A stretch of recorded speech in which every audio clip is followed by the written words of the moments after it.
This episode answers one of the most commonly asked questions I get from my members, and that's how to get more protein while using intermittent fasting to lose weight.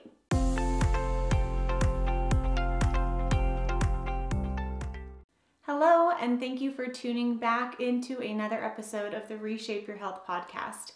If you haven't already, please take a moment and subscribe to this YouTube channel or podcast wherever you're watching or listening. While I'm the one talking to the camera right now, I want you to know that I see you in the comments on YouTube and in my messages on Instagram too. I love connecting with you and hearing from you, so consider this a two-way conversation in the comments throughout this episode. And again, if you get any value from this episode, also be sure to give it a thumbs up on YouTube, leave a comment, and share it with a friend. Your support means so much to me, and it helps this episode reach more people to spread the low insulin lifestyle message. Plus, I love hearing your questions. It's actually how I pick what content to create next. Let me ask you a question. Now, I told you this was a two-way street here. Have you ever struggled with hunger when losing weight, sugar or carb cravings, stubborn belly fat, or like you can't seem to build muscle? If the answer is yes to any of those, let me know which one in the comments below. And my guess is that if you're struggling with one or more of those symptoms, you may be under-eating an essential macronutrient, and that's protein. This is one of the first aha moments most of my new Zivli members have. They realize that the low-fat, low-point, low-calorie diets they've tried in the past were mostly carbs. One member actually said, "Oh my gosh, I did not realize I was a walking carb until I started tracking my macros." The high carb approach has unfortunately led many to lose the same 20 or 30 pounds 4 or 5 times in their life. It simply doesn't work. That's because your body is always running on the sugar you're eating and never has a chance to use your own fat for fuel. As frustrating as the lack of weight loss is, the low energy and poor markers of metabolic health are worse. Things like blood sugar, blood pressure, and triglycerides creep up over time, especially if those carbs aren't coming from whole food sources. To fix the yo-yo weights, many turn to intermittent fasting. But intermittent fasting is not a cure-all. You're still going to have to fuel your body well during your eating window, and that starts with prioritizing protein. That's because protein is the building block for muscle like this. And the more muscle you have, the more insulin receptors you have, and the more room you have to store glucose as muscle glycogen before it's turned into body fat. Plus, muscle takes more energy for your body to maintain than fat tissue, so you can eat more and maintain your weight when you have more muscle. This episode is going to teach you how much protein you actually need to lose weight and how to eat more protein when using intermittent fasting. You may have heard that intermittent fasting is one of the best ways to lose weight, and for many it is. It can be the needle mover in a plateau. Plus, it's easy, convenient, free, and saves you time on meal prep and dishes, which is my favorite part. But a common pitfall people who are trying to lose weight can fall into is using intermittent fasting as a means of restriction, falling back into the old diet mentality. Then when they do eat, they're under-fueling and putting their body in a state of starvation. When done right, intermittent fasting boosts your metabolism. When done wrong, it's no better than a regular chronic calorie-restricted diet that's been shown to crash your metabolism for 6 months to 4 years, leading to weight regain. As important as the fasting is the fueling, there are many benefits of a high-protein diet. What you eat during your eating window can either work for or against you when losing weight. It's vital that you work to eat in a way that keeps insulin low and supports healthy muscle mass. A key part of this is reducing the number of times you eat in a day and eating larger meals. We want to move away from mini meals and towards big meals with lots of protein. Protein helps support your lean muscles, bone, hair, and nails. Plus, it triggers satiety hormones like peptide YY and CCK in your gut to keep you full between meals. It has a moderate impact on your insulin and a slow blood sugar response. The increased sense of fullness combined with stable blood sugars really makes a big difference in reducing sugar cravings. Before I get to the strategy, I want to highlight common limiting thoughts I hear people have when it comes to eating more protein. The first limiting thought is that you have to be hungry to lose weight. If you have this belief, even if it's hiding way down in your subconscious, when you eat a high protein diet that triggers your satiety or fullness hormones, you're not going to feel like you're going to lose weight, because the only time you've been able to lose weight in the past is by starving yourself or with some crazy diet. The antidote to this is to have a long-term, health-focused mindset. The weight will come off slower, but it will stay off longer, and you won't be miserable, cold, tired, or hungry in the process. The other objection that comes up often are people who live plant-based or are afraid if they eat more complete protein from animal products, their cholesterol levels will go up. And this is true. Eating more animal-based products will raise your cholesterol. But as I've discussed in other interviews, like this one with Dr. Nadir Ali and this one with Nina Teicholz, we don't need to fear elevated cholesterol alone. It's important to take it in the full context of other metabolic markers for health. More and more research is coming out in support of higher cholesterol, even higher LDL, because what matters more than the total cholesterol, or LDL cholesterol, is the particle size of LDL. As Dr. Bickman describes in his book, Why We Get Sick, pattern A LDL indicates you have more large buoyant LDL. Think of these like beach balls floating in your arteries. They won't cause much damage. Now consider the alternative. Pattern B is small and dense, like a golf ball. That golf ball will cause more damage than the beach ball, so pattern B is considered unhealthy. While you can get your subparticles for LDL tested, Dr. Bickman talks about the poor man's method to estimate your LDL pattern. To do this simple calculation, you'll need your triglycerides and HDL. Then take triglycerides divided by HDL. If your ratio is 2 or less, you're likely trending toward pattern A, the large, more buoyant and healthy LDL. If your ratio is above 2, you're likely trending more towards pattern B and should take that as a warning sign. You can get further blood testing done to determine your real levels, but I'm not a big fan of testing just for testing's sake. I'd next take a look at your glucose, blood pressure, triglycerides, and HDL. Those will usually provide a better picture of your metabolic health.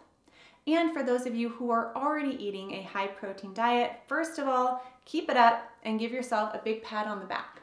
Second of all, keep listening, because at the end of this episode, I'm going to share a quick tip for how to optimize your protein intake even more by focusing on a crucial amino acid that will help you build more lean muscle. Getting enough protein in your diet is an excellent goal, but remember that progress always beats perfection, and consistency matters. As you listen to this episode, try to identify the lowest hanging fruit for you to optimize and go from there. Every effort you make to prioritize your health will help you take care of everything and everyone else in your life easier. I know you can do this, and my team and I are here to help and support you along the way. All right, here is a preview of what you're going to learn in this episode. First, I'll answer the popular question, how much protein do I need a day? And teach you how to calculate your protein intake or needs for each day. Next, we'll break that down into how many meals you want to eat when you're intermittently fasting, and talk about how much protein you need per meal to stimulate muscle protein synthesis or new muscle growth. We'll focus on one amino acid in particular, leucine, and talk about the leucine benefits and the leucine threshold to actually repair and build muscle. I'll briefly touch on complete versus incomplete protein, and why the quality of your protein matters when it comes to reaching your body composition goals. You'll learn 10 complete protein foods that are also high in leucine. These are going to be your best protein sources to lose fat and build muscle. Plus, I'll share an example from my own life about how I've optimized my collagen protein smoothie to get more leucine, and what supplement I've started adding to my strength workouts. At the end, we are going to discuss practical application tips for how to get more protein in your diet when intermittent fasting to lose weight, or just to maintain your health. If you're watching or listening to this episode when it comes out, be sure to stay till the very end so you can learn how to get the New Year's discount for my online weight loss and health program, formerly known as Weight Loss for Health, now called Zivly. To learn more about Zivly and get started today, you can go to www.zivly.com/join. That's www.zivly.com/join. It's a detailed program that includes personalized one-on-one coaching and an easy-to-use online curriculum so you can learn what it actually means to get and stay healthy as efficiently as possible. Thanks, and enjoy this episode. Let's start with an FAQ that's frequently answered wrong, and that's, how much protein do I need in a day? Most people are drastically under-eating protein. A recent 2020 publication sums up the importance of getting more than the recommended daily allowance for protein to ward off sarcopenia, or muscle loss with aging. The recommended dietary allowance, or RDA, for protein of 0.8 grams per kilogram of body weight per day is deemed adequate and meets the metabolic demands of this nutrient irrespective of age and gender. And for those who are wondering, there are 2.2 kilograms in a pound. So for example, to calculate the RDA for someone who weighs 150 pounds, you would take 150 pounds divided by 2.2 pounds per kilogram, and you get about 68 kilograms.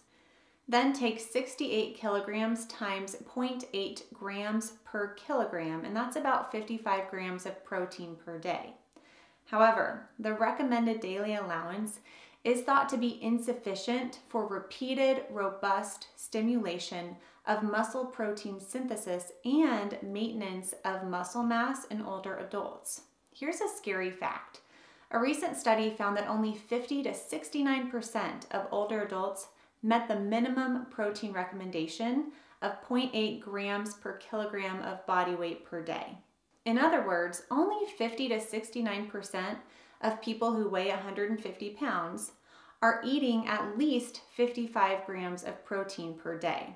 Higher protein intakes of 1.0 to 1.5 grams per kilogram of body weight per day are associated with increased muscle mass and strength in older adults. This means less frailty and fractures, less hospitalizations, surgeries, and rehab bills. As we age, our body becomes less efficient at pretty much everything, including making muscle. So total protein needs and protein needs per meal is actually higher in older versus younger adults. This is problematic for many older individuals who typically consume dietary protein unevenly across meals, with the majority of protein intake being consumed during only one meal. This uneven pattern of daily protein intake likely results in a failure to meet the threshold for maximal muscle protein synthesis stimulation during most meals, which, as I'll discuss here in more detail and give portion size examples, is about 30 grams of protein. Said simply, aging adults need more protein spaced throughout the day to ward off sarcopenia, or that loss of muscle mass with aging. 0.8 grams per kilogram of body weight a day is not enough. Of note, the upper end for protein recommendations is 2.2 grams per kilogram of body weight per day. I recommend 1.5 grams per kilogram of body weight per day. Another simple calculation I like that's usually on the higher end is 1 gram per pound of ideal body weight. That's what I personally shoot for most days, but I also do strength training several times a week. Let's do the math to see how both of these equations work well to calculate your protein needs for the day. Let's say you weigh 200 pounds, but your ideal weight is 140 pounds. 200 pounds divided by 2.2 kilograms per pound is about 91 kilograms. Times 1.5 is about 136 grams of protein per day. So pretty close to the 140 grams for the 1 gram per pound of ideal body weight equation. Let's return to that example of someone who weighs 150 pounds and see how the recommended amount of protein is different when you use the 1.5 grams per kilogram equation versus the RDA, which is about 55 grams. 150 divided by 2.2 is about 68, times 1.5 is 102. There is a big difference between 55 grams and 102 grams. I hope you're aiming high. When intermittently fasting, most of our members do 2 to 3 meals a day with a moderate intermittent fasting schedule. For example, 16 hours of fasting and 8 hours of eating each day. Sometimes they mix that up and do a longer fast a day or 2 a week. It depends on their goals and how mentally they handle intermittent fasting. What's more important than how many meals you have is how much protein you have in each meal. You may need to add a second or third meal to reach your optimal amount of protein for the day to build and maintain healthy muscle. That's why I'm not a huge fan of OMAD or 1 meal a day every day of the week. Remember that healthy muscle acts as a reservoir for glucose and helps improve insulin sensitivity, making weight loss and weight maintenance easier. When using intermittent fasting to lose weight, it's vital that you reach the minimum amount of protein needed to stimulate muscle protein synthesis so that you can maintain or build your lean muscle mass while losing fat mass. Adequate protein plus resistance training when you're losing weight will help prevent you from crashing your metabolism. The absolute minimum should be 20 to 30 grams, preferably closer to a minimum of 30 grams of high quality protein per meal. Obviously, if you're eating 2 meals a day, you're going to need more than that minimum amount to reach your total daily needs.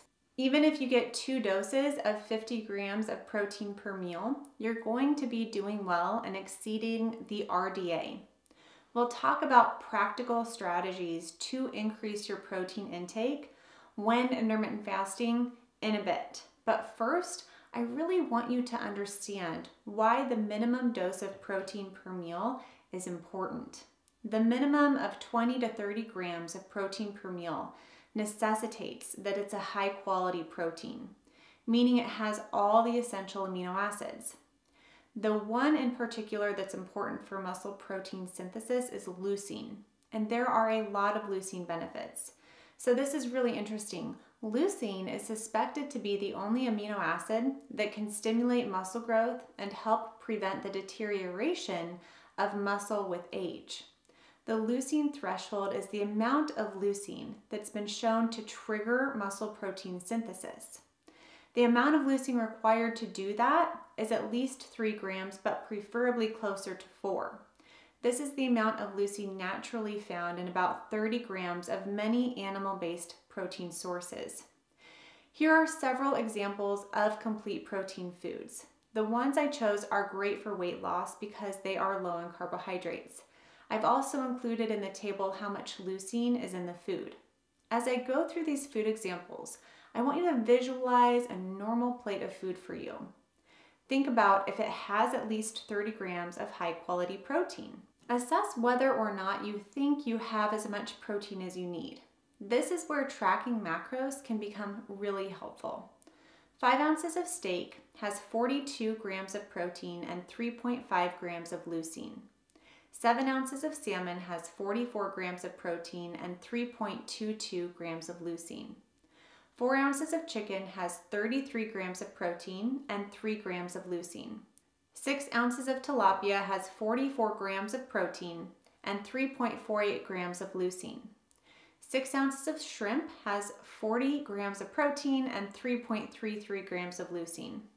4 cups of cow's milk has 32 grams of protein and 3.2 grams of leucine. 1.5 cups of cottage cheese has 35 grams of protein and 3.84 grams of leucine. 1.5 cups of low sugar Greek yogurt has 27 grams of protein and 3.75 grams of leucine. 1.5 cups of tempeh, a soy product, has 46.5 grams of protein with 3.57 grams of leucine.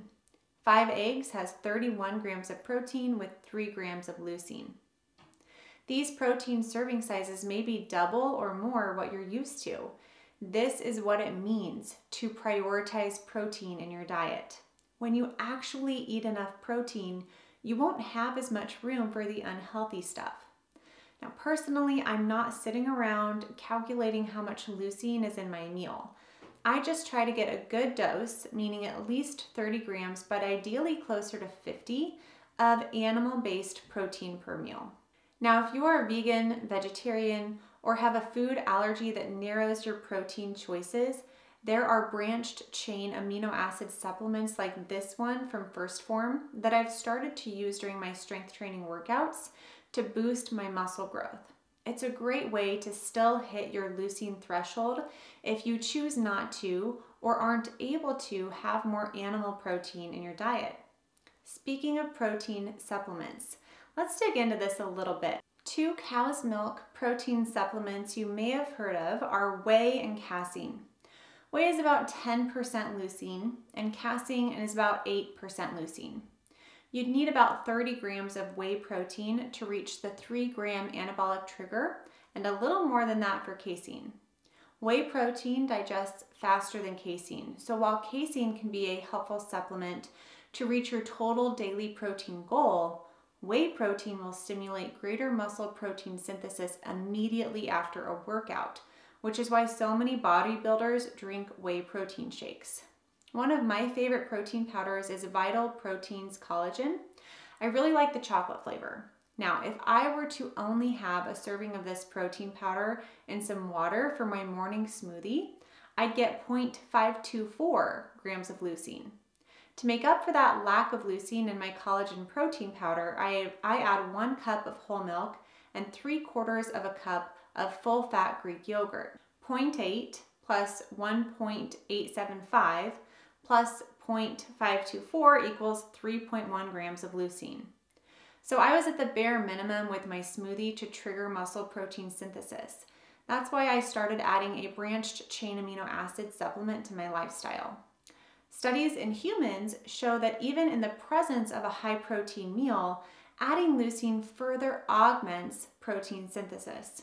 Because muscle protein synthesis is what creates new muscle tissue, optimizing your leucine amount per meal, even if your meal is high in protein, may further boost muscle gain.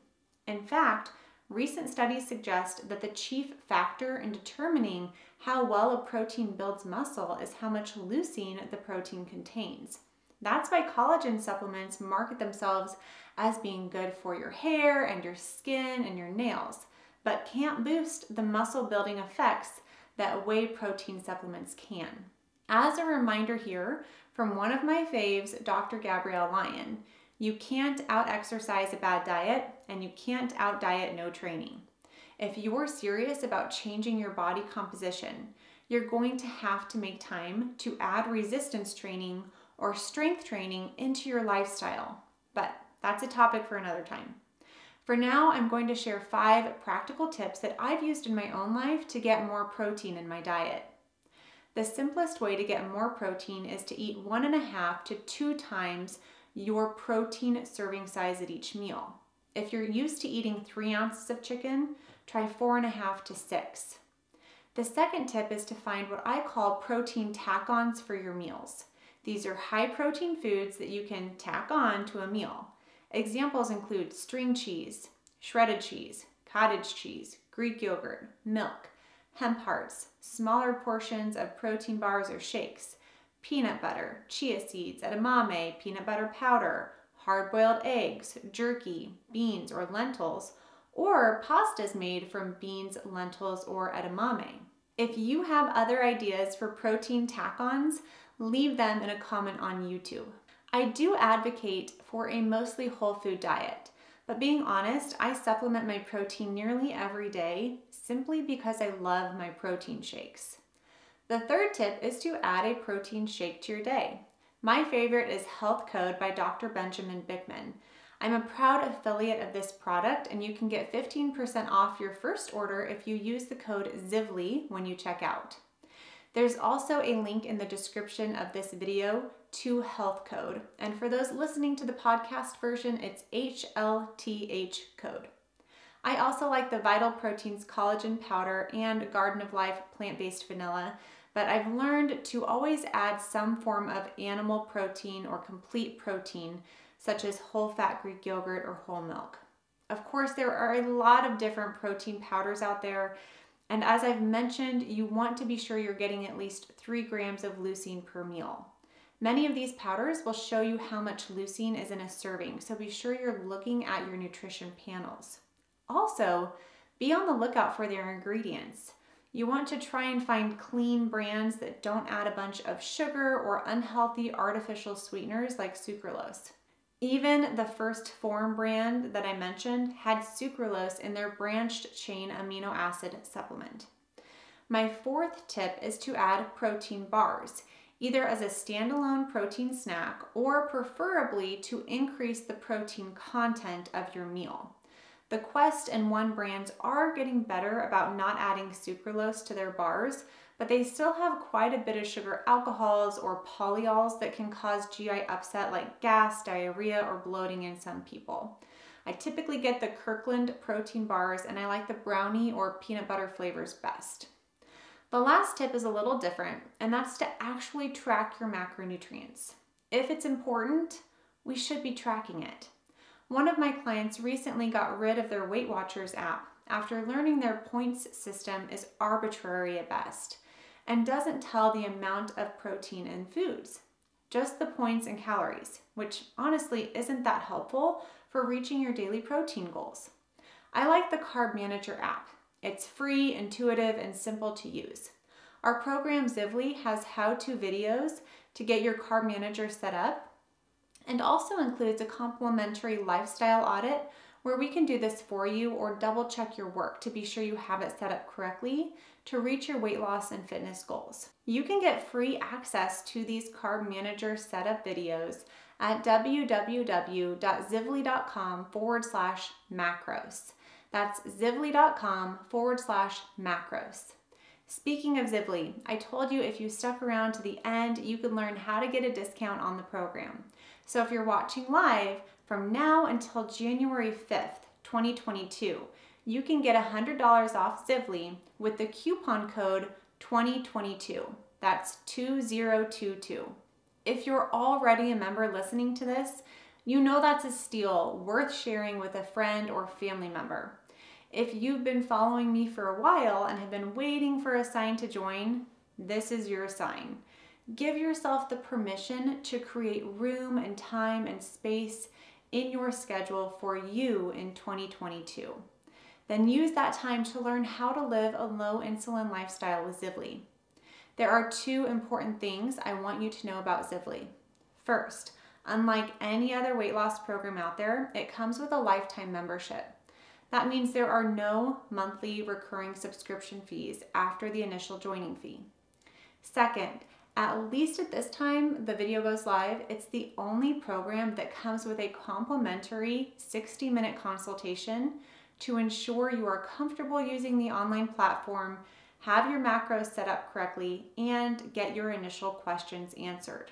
Here is my challenge for those of you who are not a Zivly member already. Go to zivly.com/join to check out the details. If you feel like it's a good fit for you, use the 2022 code for $100 off. But remember, this deal expires January 5th, 2022. This will take you no longer than 10 minutes, and whether you join or not, at least you'll have made an active, conscious decision to join or not. And that will free up headspace for you to pursue your goals in whatever way you feel is right for you. Thank you so much for tuning in today.